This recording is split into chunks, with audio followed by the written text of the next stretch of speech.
So it's 8 a.m. and I'm exhausted, but I'm really excited to share one of probably the most influential experiences that I've had as a broadcast journalism student. During the course of my college career, I really wanted to be able to experience having a story to tell. I noticed that a lot of students were having different experiences that defined who they were as a journalist and who they were as a person. And I felt that that was really important, especially when getting ready to graduate. And I didn't get that until this semester. And so I'm really honored to be able to share this experience that I was able to have through a particularly tragic situation that ended up being really awesome in the end. So February 4th, I saw a breaking news article as I was searching for different topics to consider for my senior reel, and there was breaking news in the Orange County area that a fire had destroyed the landmark White House restaurant. It's located in Anaheim. It's a fine dining establishment, and it's pretty much a staple in Orange County. I've actually dined there before with my own family, so it was a little bit jarring to see this news. You never really think that something like this would happen so locally and to an establishment that you're familiar with, but it did. And I decided, you know what, I think I'm going to pursue this as a stand-up opportunity. But unfortunately, the event happened that day, so it was already covered, the fire already happened, and I wasn't able to get to the site until the next morning. And I decided that, you know, even though the fire had already occurred, that I'd still go to the site and see if I could get any contact information of the owner or any managers on site to try to either do, I don't know, like a stand-up or have a story opportunity for a hard news story. So I went the next day, and I initially went to just shoot some footage and talk to anyone that might have been on the premises to get more information. And that's when I bumped into Pete. He's actually sitting right across from me. And he was a security personnel on site. So he was watching the property, because after a fire like that, they have to have people on the premises for insurance purposes. So it's really common for homeless individuals or other people seeking shelter to go into abandoned establishments like this and to try to seek some form of solace or safety. And so he was there to just watch the premises, and he was actually in a rotation with multiple other people just from the community. They weren't even an official security company. So I bumped into him, and he was kind of hesitant and was like, okay, what is this girl doing here with a camera strapped around her neck? And I asked him if he knew anyone on the site that could give me any more information about the tragedy that occurred.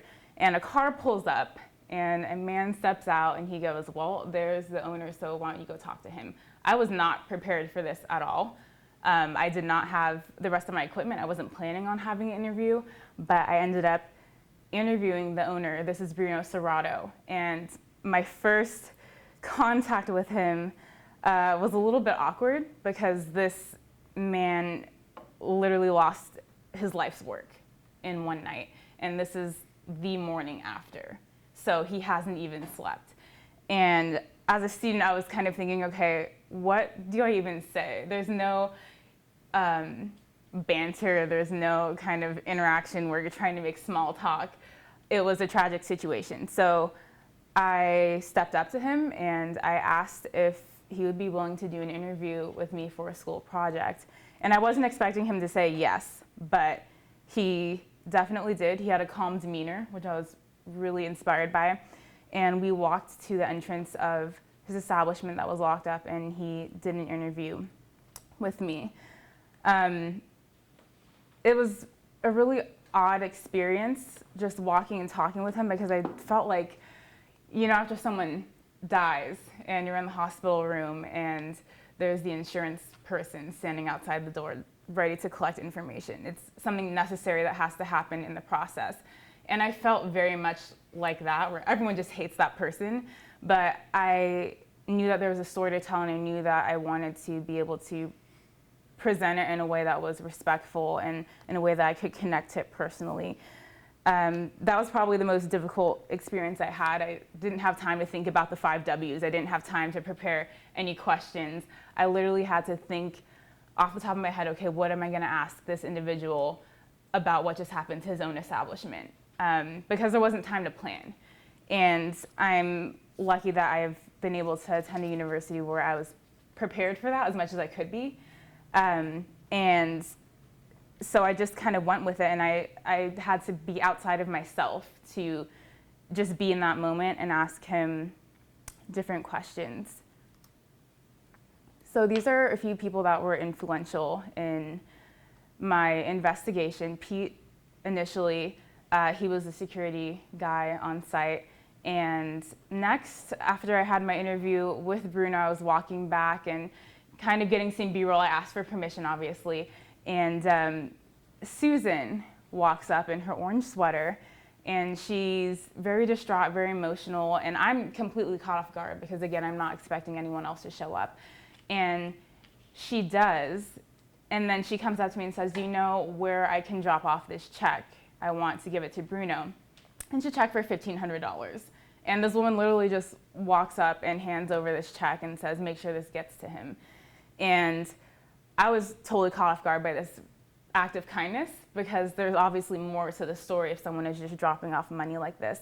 And then the second couple actually came up, Bob and Carrie, and they brought pasta. They're restaurant regulars, so they're in the community and they're very much aware of what happened to the restaurant.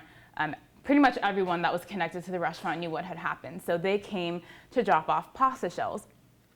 And in that moment, I kind of realized I was looking for a story so hard and so aggressively, but it actually walked up to me and handed me $1,500 in pasta.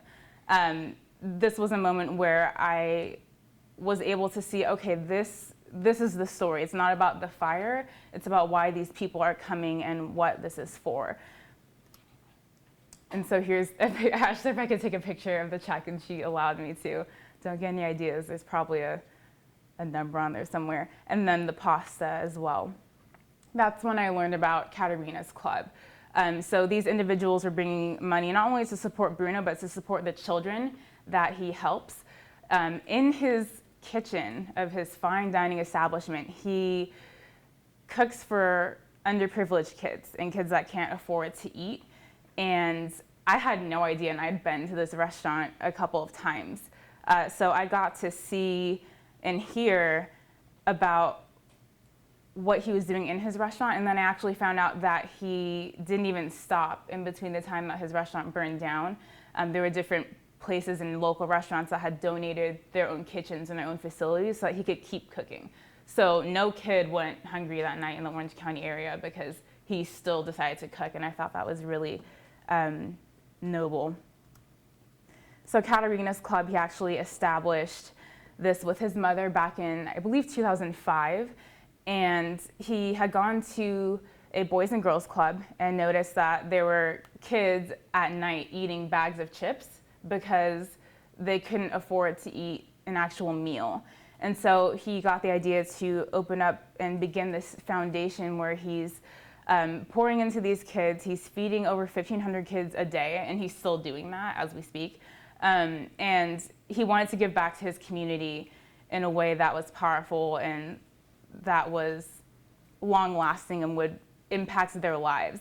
We don't often think about things like food. We think about, schooling and establishments, but people have to eat at the end of the day. And he knew that if there was one thing he wanted to do, it was to make sure that kids had food in their stomachs. So that's why Bob and Carrie brought pasta, because pasta is really filling and you can make it in large quantities, and it's just more substantial for children to be able to eat and get the nutrients that they need.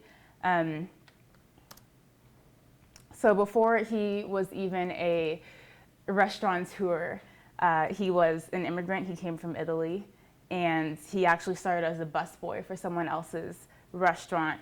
And then he transitioned into being a philanthropist because he really wanted to give back to the community, and he wanted to be humanitarian and really provide for people that didn't have access to what we all have the privilege to have access. And then after that, he became a chef, and his restaurant is world renowned, actually. People know about it all over the place. So it was really interesting to see how big this person's heart was, even in the midst of the tragedy that he worked his whole life to establish this restaurant, and it's gone because of a fire. So after that day, I had some more time to prepare, and I decided to go back to the property, and these people moved me to take action in a way where I haven't really gotten involved before. So I ended up actually bringing my own pasta. I brought a couple bags of hard shells just to drop off and to donate. And as a journalist, I feel that was the most powerful experience that I had had so far. Just having the community around me move me to actually do something and to get more involved. And so I was able to drop off pasta, and after establishing a relationship with Pete, I was let into this facility. Now, this facility is under lockdown and it's under surveillance, and you're not allowed to get inside. No news crews, no professional news crews that were there on site when the fire happened were able to get in, but he unlocked the gate for me, and I was able to get inside and shoot a stand-up and also shoot footage of where the fire occurred and where it started within the building. These photos are grainy, and I left that on purpose because the lighting on my camera, I mean, it just wasn't working out, but it was so just in the moment. And I find myself oftentimes trying to make everything so perfect and trying to make images HD and the best presentation. But within that moment, that was what I had to work with. And so I still had to figure out how I was going to tell this story. So this is just a photo of me doing a stand-up in the site. And then this is a chair where a table has melted on it, and then you can see the second bar below it, it's melting and almost splitting in half. And it was inside of the banquet hall where this occurred, so that's why I have the curtain showing. Definitely should have worn like a face mask or something for safety precautions, but I was so in the moment that I just decided I need to just go do this and shoot. And this story has a happy ending. So the Anaheim White House has had funding for months now. Now they're almost at $200,000. And this is just to rebuild the facility to get it up and running. They are still working with insurance and details with that because it is in the Orange County sector, so they obviously have to meet certain requirements. But this was just raised by the community and by getting the word out. And to see the outpouring of individuals and to be a part of that was such a huge impact on my life. And this number, it's not even reflective of everyone else that has donated outside of it. And so it just goes to show that when, you know, someone has an impact on a community and connects with a community, that they're able to get the support when hard times kind of come along. And I got a chance to be able to see that firsthand. And this number was actually pretty similar to the number that it first began at when the campaign started. This experience has definitely reminded me that being Christ-like isn't always about preaching and Bible thumping. You actually have to go out there and make an impact. And instead of overthinking what I was going to do for my stand-up or my hard news package, I had the community around me and their compassion kind of fuel what angle I was going to take with my story. And it was just so powerful to be able to experience this through a story that I was so focused on making perfect that I just lost sight at first of what it really meant to be a journalist. When I go into this field, it's not about getting the best story. It's not about being overly aggressive. It's about connecting to the people that are around me, and it's about being a public servant and about speaking the truth and also having a positive impact around wherever I'm going to be located, wherever I decide to travel to. It's been a privilege to attend this school, to have a faculty that's poured so much into me, that's prepared me for my path, and I'm super excited to have more experiences like this that are so life-changing, and I know that this is just the beginning. Thank you.